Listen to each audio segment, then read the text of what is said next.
Welcome back, students. Welcome to the class. So first we will discuss about the limitations of the VBT. Although the valence bond theory is very successful in describing the formation structure as well as the magnetic properties of the various coordination compound, it has some objections. First, it took up a large number of assumptions which were objectionable. There is no adequate quantization of magnetic data deduced from the properties of material. They are simply labeled as diamagnetic and paramagnetic. If paramagnetic, how strong they are is not mentioned. The spectral properties of the coordination compound could not be elaborated. Quantitative reduction of the thermodynamic and kinetic stability of the various complexes and coordinate compounds were not made. The theory does not offer an explanation for existence of inner and outer orbital octahedral when the metal ion is same. The theory does not explain why some complex are liable means unstable and some are inert means unreactive in nature. Strong and weak ligands are not distinguished. It does not explain magnetic moment changes with temperature. It does not explain anything about the color of the complexes. So, a new theory has been devised, and that new theory is crystal field splitting theory. The theory is very, very important. You have to listen very carefully. The central metal atom is surrounded by the ligands, which contains one or more lone pair of electrons. The anionic ligands like chloride, bromide, nitride, cyanide, they are regarded as negative point charges. And neutral ligands like water, ammonia, ethylene diamine, carbon monoxide, they are point dipoles. According to this theory, neutral ligands are dipolar. In neutral ligands, the negative end of the ligand is always oriented towards the metal cation. The interaction between the metal ion and the ligand is purely electrostatic. CFT does not provide for electrons to enter the metal orbitals. So, the metal ion and the ligand do not mix together as in case of VBT. Are you okay with that?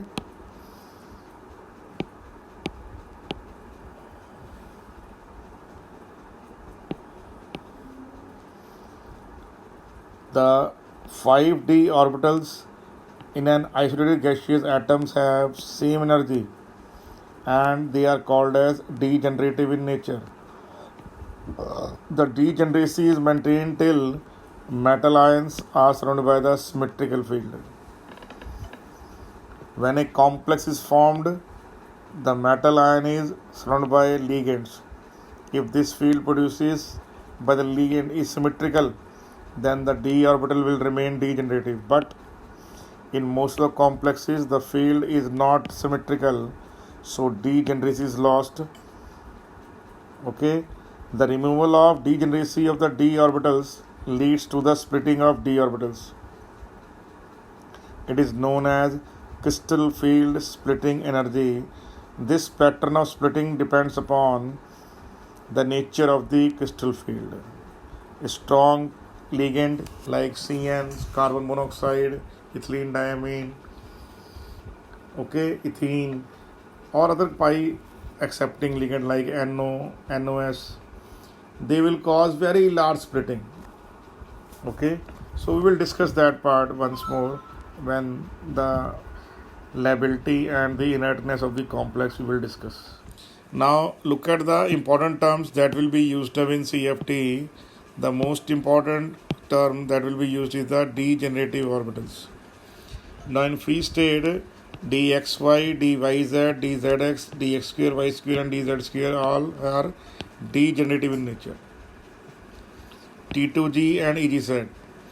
In the d sublevel, there are 5 d orbitals on the basis of orientation of lobes, e.g. set dx square, y square and dz square have what? Their lobes arranged along the axis. They are the orbitals along, we already know that. So these orbitals are axial orbitals. These orbitals are, okay. The term Eg refers to doubly degenerative. What is that called as? Doubly degenerative. Are you getting that? It is also known as d gamma or gamma cube orbitals. T2g orbitals, this set includes orbitals whose lobes lie between the axes, and this set includes dxy, dyz and dzx orbital. These orbitals are also known as d eta or gamma 5 or non-axial orbitals. In group theory, they are known as triple degeneracy. It is known as what? Triple degenerate orbitals. So we can easily say that in CFT, these points are that metal has been taken as a point charges, ligand is pointed negative charges if it is negative ligand, or for neutral ligand it is dipolar. dxy, these 5 orbitals are degenerative in nature. All of them are degenerative, means equal in energy level. Now degeneracy of these d orbital is lost in presence of an unsymmetrical external field. Okay, in presence of that field they get excited and then get split up. Splitting of the d orbital is known as crystal field splitting. So T2g set dxy, dzx and dyz, it is non-axial set. It is what? Non-axial set. And dxy square minus y square and dz square, they are what? They are called as what? They are called as the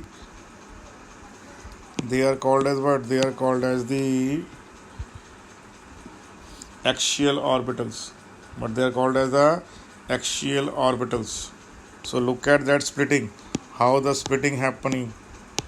Okay, the electron get excited and after that splitting has been happened. This is called as splitting of the d orbital. This is called as splitting of the d orbitals. Okay, now that is called Barry center. That is called what? Barry center. And Eg set is above side and T2g set is below.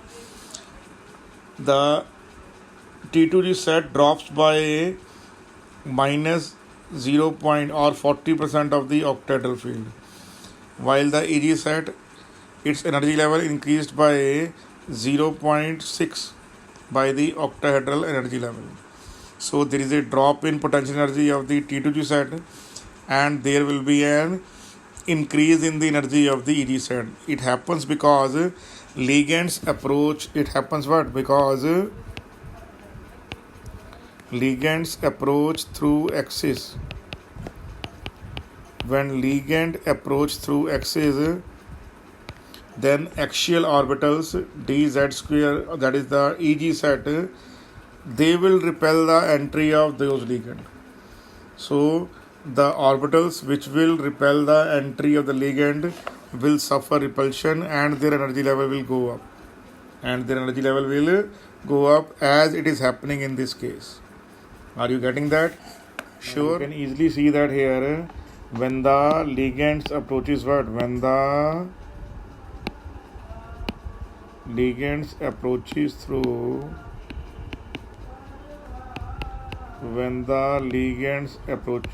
axis, what happens? When the ligands approaches through the axis, then what happens? Then the Eg level, which are the ligands along the axis, they will repel the approaching ligands. So Eg set, that is axial set, will rise up in the energy level and non-axial set will drop in energy level. Okay, are you sure about that? I already told you This drop is equal to what? Minus 0.4 of the octahedral splitting, and that rise is what? That rise is plus 0.6 of octahedral splitting. Are you getting in your mind now? Very much. Now this is the splitting in case of what? This is the splitting in case of what? This is the splitting in case of tetrahedral complexes.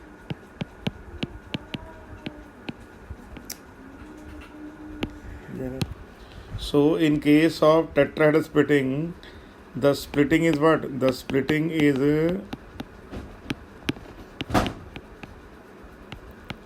inverted in comparison to octahedral splitting. In comparison to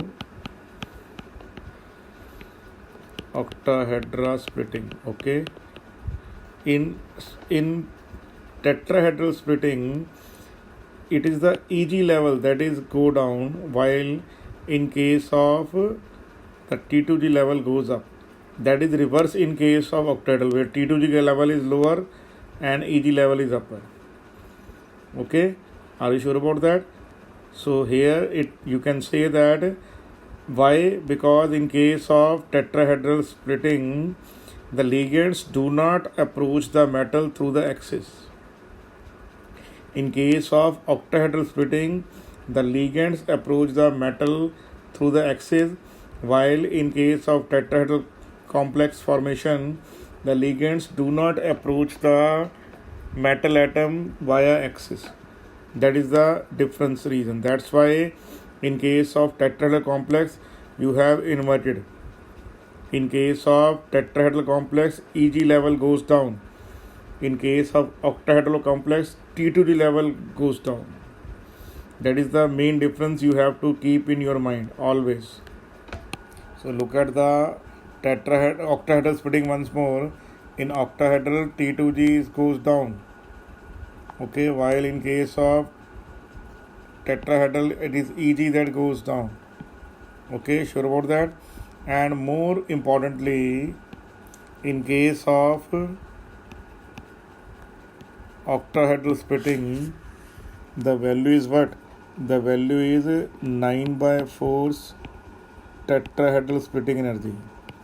So you can say that octahedral splitting is much more larger value than tetrahedral splitting, or you can say tetrahedral splitting is 4/9 times the octahedral splitting. So poor is that, you can easily see. Okay, sure about that or not? So these things you have to keep in mind. Okay, are you sure about that? So CFC in case of what? So CFSC in case of octahedral complex is larger than that of tetrahedral complex. The CFSC octahedral complex is more than that of tetrahedral complex. Are you okay with that situation?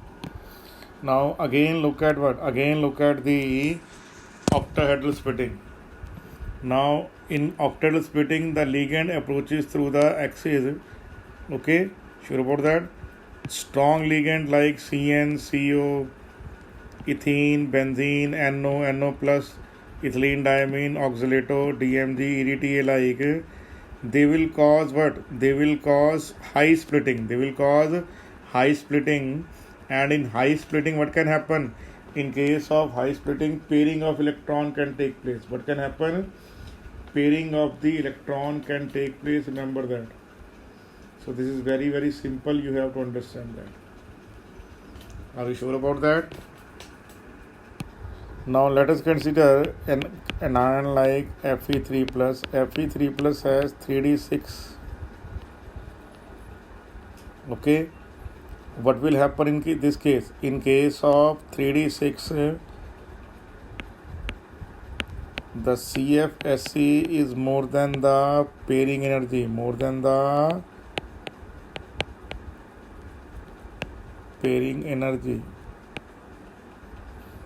if ligand is strong. Okay, sure about that? Then what can happen? then in that case 3d6 all the 6 electron are in the lower energy level. In that case CFSC is what? CFSC value will be minus 0.4 into number of electron in T2G plus 0.6 into number of electron in EG. So in this case it is 6 plus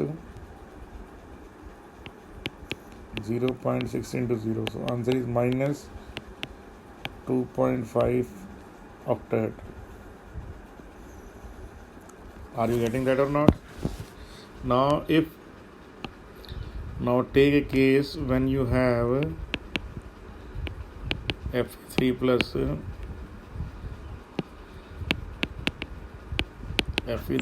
that is 3d6 has weak ligand. In that case CFC will be less than the pairing energy,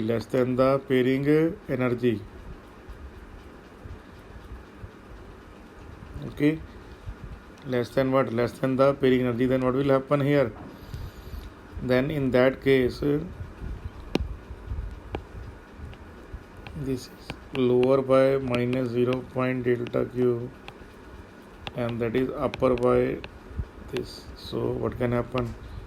1, 2, 3, 4, 5 and that is 6.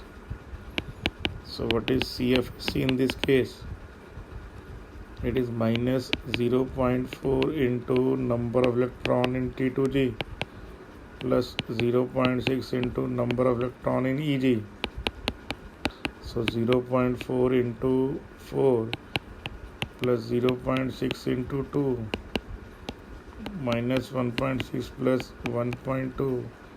Answer is minus 0.4. So look at the previous case. In the previous case the value is minus 0.4. So you can see that in case of strong ligand the value is so large, minus 0. So if you compare that value, so what can happen? In presence of strong ligand,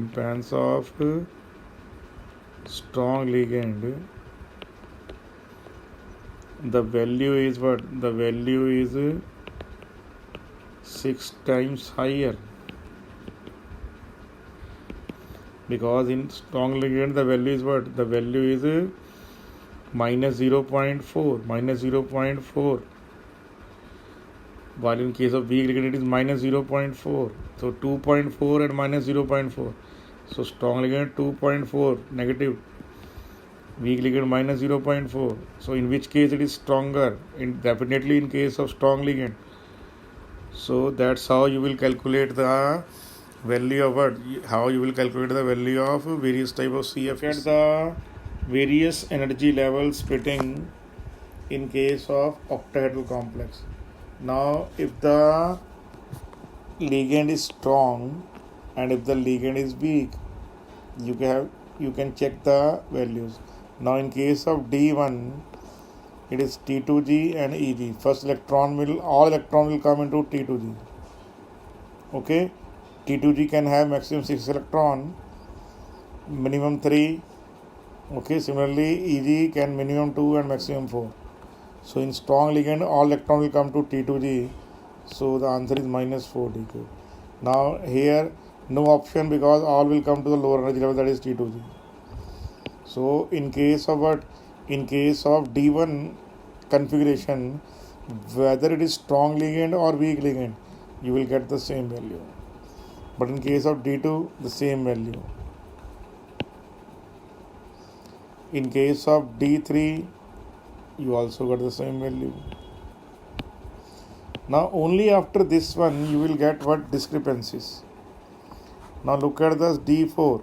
It is T2G4, EG0. It is T2G3, EG1. Okay? Are you getting that or not? So here the answer is minus 1.6 or 16 dq. Here the answer is this. So you can see that here the value is greater. So in CFC value is very much large, more than 2.5 times. Similarly, in case of D5 also, you have T2G5, so answer is minus 2 dq, but here the answer is 0. So no comparison, it is 0, it is minus 20 or minus 2. Are you getting that in your mind now? So please go through this very, very carefully. Are you getting that? Sure about that? So I am repeating once more.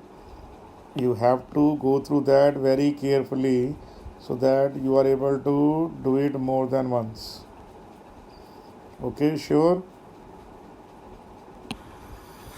Now look at the case of what? Look at the case of T6, D6 now. It is T2G6. Now here it is T2G6, here T2G4 and weak ligand. This is weak ligand, this is strong ligand. Okay, so here answer is minus 2.4. It is minus 0.4. So big difference. So clearly strong ligand favorable.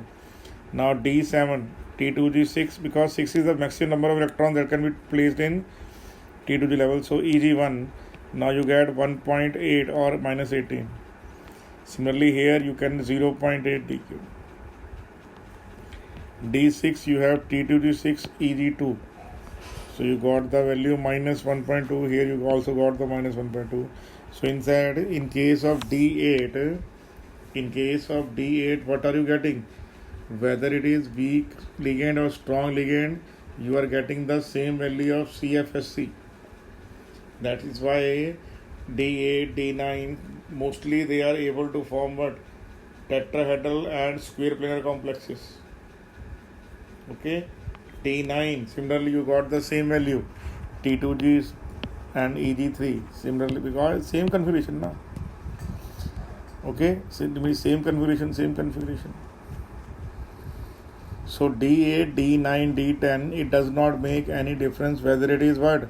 Whether it is strong or weak ligand. Why? Because configuration wise everything is same. So make sure that you practice it 2-3 times, so that you get an adequate idea about all those factors. Are you sure about that? Clearly understood now? Okay. Hope so. Practice this 2-3-4 times. Now look at one more example. Fe3 plus is here what? Fe3 plus in this case, if it is weak ligand, then it is 3d6. So it is T2G4 EG2. T2G4 EG2. So you will get this answer. But if it is a strong ligand, then what will get? You will get all the 6 electron here. So it is T2G6 EG0. So you get this value minus. So in this case CFC is larger than pairing energy. So these simple things you have to keep in your mind. Now look at the case of tetrafluorido cobalt 3 and tetracyanido cobaltate 3. Both are cobaltate, sorry. So cobalt under normal condition is 3d7 4s2. So when cobalt is plus 3, so 2 electron s and 1 d electron is lost, so it becomes d6. So it is 3d6 like that. So 4s, 4p, 4d, these are the 3 other orbitals which are available to it. Now Cn is a strong ligand. First I am taking this case. So Cn is what? Cn is a strong ligand. Now if ligand is called, the pairing will happen. So what will happen? These 6 electron will get paired up. So 6Cn, it will give its lone pair to 3d, 3d, 4s, 4p, 4p, 4p. So answer is D2sp3. So the answer is, it is diamagnetic in nature. That is the answer according to BBT theory. Then how will you consider this answer in splitting energy? So what will happen if C, now look at the splitting energy level. Cn is a strong ligand. It causes high splitting. So all the 6 electron will come to this level. So CF, why? Because CFC is greater than the pairing energy. So inner 3D electron, look at that, these two orbitals, that is EG set, is now vacant available for acceptance of electrons. Sure. So what will happen? Look at that, these 3D EG set, this EG set will accept the electron. Are you getting in your mind now? Easily understood or not? That is easily understood. So this is CFT approach. This is VBD approach. Are you getting in your mind now? So in CFT you take into account splitting of the orbitals to explain so these orbitals are now vacant. So you can use 3D, 4s and 4p. So what can happen? You will get D2sp3, inner orbital octahedral. So answer is inner orbital octahedral, diamagnetic in nature. But in the second case, what is happening? Fluoride is a very weak ligand. It cannot cause high splitting of the d orbitals. So what can happen? CFC is much more smaller than the pairing energy. Then what can happen? Here the fluorine, no pairing will happen. So it will be T2G4 EG2. That will be the configuration. So what can happen? So 3D orbitals are not vacant. If they are not vacant, what will happen? It means you have to use the 4D orbitals. You have to use, why? Because 3D is not available free. 3D is not available free here. So what you will do? You will use the 4D orbitals. You will use what? 4D orbitals. Okay. So these 1, 2, 3, 4 electrons are unpaired here. So 6 fluoride anions, what they will do? 6 fluoride ion will cause what? 6 fluoride ion will give lone pair to these d orbitals. So it is sp3d2. So it is outer orbital octahedral. Look at the previous scenario. It is inner orbital. Octahedral. It is what? Inner orbital octahedral. And diamagnetic. Here, what is that? This is outer orbital and what? Paramagnetic. Highly paramagnetic in nature. So COF6 3 negative, that is tetrafluoridocobaltate, is sp3d2. While tetracyanidocobaltate 3, it is D2sp3. What is that? It is D2sp3. I am repeating once more. COF6 3 negative is what? It is sp3d2. That is outer orbital octahedral. COCN6 3 negative, that is D2sp3. Inner orbital diamagnetic, outer orbital paramagnetic. Now you have to take into account what you have to take into account? You have to take into account of square planar splitting. Now square planar splitting can only happen in D8 or D9 systems. Remember that. Okay. So what will happen here in this case? First there will be octahedral splitting. This is octahedral splitting. So first there will be octahedral splitting. But in case of square planar complexes, the arrangement of 4 ligands around the metal atom can only happen when ligands along the z-axis can be removed.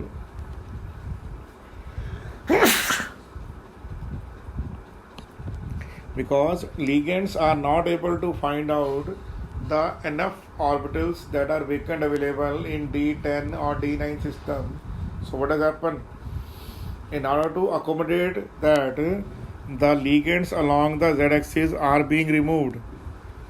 Okay, when they are being removed, then on account of removing the negative charge ligand from the z-axis, the orbitals which have the z component in them, what are those? dz square, dzx and dyz.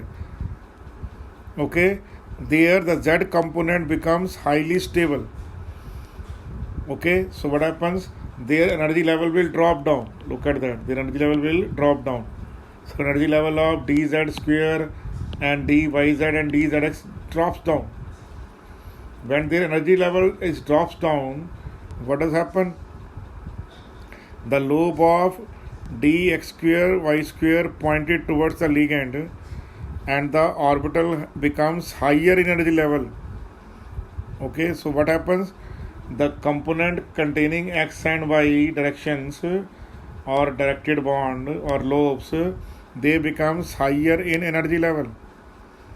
Okay, so the lobe of dz square orbital lie out of the plane but belt around the center of the orbital.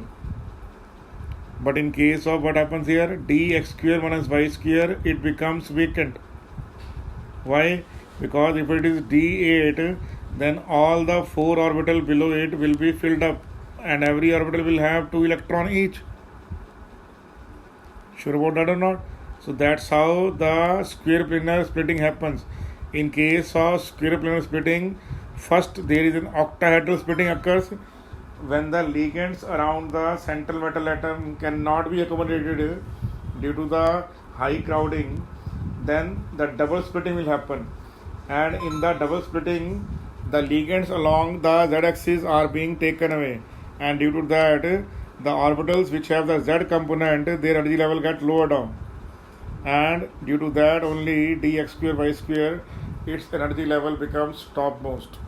Now look at the next question. In the next question, tetracarbonate nickel in 0 state, tetrachlorido nickel, it is nickel in +2 state, and tetracyanidonickl, it is in +2 state, but they all have different geometry.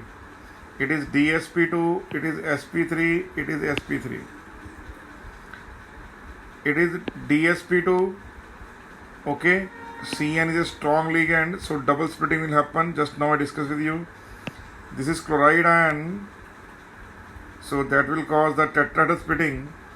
And carbon monoxide is a strong ligand, it will cause the high splitting also. It can cause pairing of electron also. Carbon monoxide is unique in nature. Carbon monoxide and cyanide, they are both sigma donor pi acceptor ligand, so they are very good in that. Now first take a look at what? First take a look at the nickel Cl4 2 negative. Now in the case of nickel Cl2 negative, nickel in +2 state, and there occurs a tetrahedral splitting. Now in tetrahedral splitting what will happen? Eg level will go down. Eg level will go down. Remember that. Eg level will go down and T2G level will become upward. This is T2G level, this is Eg level. It is inverted splitting. In octahedral, there will be T2G below and Eg up. I am repeating once more. This splitting is inverse of or invert of octahedral splitting. Okay, so what will happen? 4 electron will go there and electron will. So no electron is available here for pairing. Why? Because these are degenerative. So only availability is that 4s and 4p. Only availability is 4s and 4p. Are you sure about that? So electron will enter 4s and 4p. I am repeating once more. Here these two orbitals in T2G level both are degenerative. So pairing can't take place here. So what can happen? The 4 chloride ion, they will go to 4s and 4p orbitals, and you have sp3. You have sp3 configuration. Now it has how many electron unpaired? Answer is 2 electron are unpaired. Look at that. These 2 electrons unpaired. When these 2 electrons unpaired, put the value n here. So you will get what? So tetrachlorido 2 is sp3 hybridized, and it has 2 unpaired electron. So it shows the paramagnetic behavior also. It shows us what? Paramagnetic behavior also. Now look at the Look at the splitting of tetracyanhydronickelate 2. Now here in this case splitting happens two times. And splitting happens what?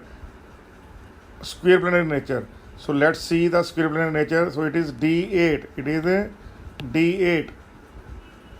So let's look at the D8. How will you spread out the D8 electron here? Now in this case D8 electrons are there, so 2 electron will come up here, 2 will come up here, so that becomes 4, 2 becomes here, it becomes 6, and 2 becomes here, it becomes 8.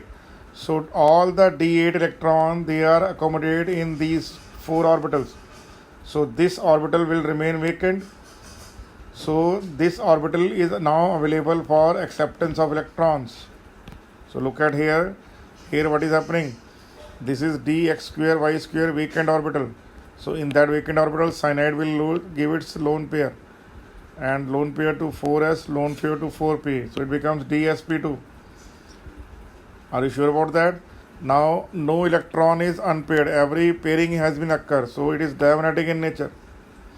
Compare it to NiCl2, which is what? Paramagnetic in nature due to the presence of 2 unpaired electrons. So that is a huge difference. Are you getting that in your mind now? Now look at the case of tetracarbonyl nickel. In case of tetracarbonyl nickel, it is neutral ligand. So neutral ligand means what? Nickel exists in 0 state. So no electron is lost. So it is 3d8 4s2. Now because carbon monoxide is the strongest ligand, it will cause pairing of the electrons. These 2 electrons will go up here and cause what? And cause pairing of the electron. So what will happen? These 4s and these 4p electron become vacant. So they will accept the lone pair given by carbon monoxide, and it is sp3 diamagnetic. It is sp3 and diamagnetic in nature. Are you getting that or not? This question is very, very important question and will definitely come in the exam.